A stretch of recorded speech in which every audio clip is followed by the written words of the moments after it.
I went to a one-star bowling alley to see if it's really that bad. This is Markham Bowl. Now, can a bowling alley really be that bad? We're gonna find out. Now, when first entering into the place, I can't cap, the aesthetic was a little outdated, but not in a romantic, nostalgic way, more like needs to be put down kind of way. They also had an arcade, which was kind of lackluster, and a vending machine that wasn't really vending. I then went to the front and paid for the lane. In total, I spent $60, which I think is kind of crazy for an hour, but let me know in the comments. Now it's time to suit up. Now, the bowling shoes were kind of musty as hell. Felt like I just hit smelling salts. But I took my size 14 shoes off and it was time to play. Now, the seats in the bowling balls were low-key sticky, but a lot of people don't know this. I'm actually a professional bowler.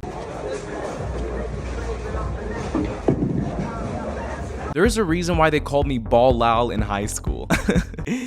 They also called me Nick. Next was the food. I made sure not to wash my hands after bowling to keep all that authentic flavor. Now, all this food cost me $30, starting with the dog that got its cheeks spread out. Yeah, it wasn't that good. It was a boiled hot dog, but the hot dog juice kind of soaked the bun, which made it very soggy. You could suck glizzy juice out that bun. Not worth $7. Next were the wings. The wings were probably the best. Nice and crispy, but also juicy. You had a bucket of honey garlic glaze, which was very nice. Now, the burger, on the other hand, was probably the worst. It was super wet and cold in the center, and the aftertaste was it wasn't it. I probably would just eat somewhere else, but what are you really expecting? So overall, what do I think of Markham Bowl? I honestly think they have a little bit of charm, you know? They've been around since the 1950s, which is really impressive, but it kind of seems like they're stuck in the 90s. I think it's time for a rebrand. The food wasn't that good, but I don't think people are expecting 5-star dining in a bowling alley. If I'm just rating it on the bowling, I had fun, but $60 an hour to me personally is kind of outrageous. Nothing amazed me here, but I don't think I would ever write a 1-star review either. I'm gonna give the place a 2.9 out of 5.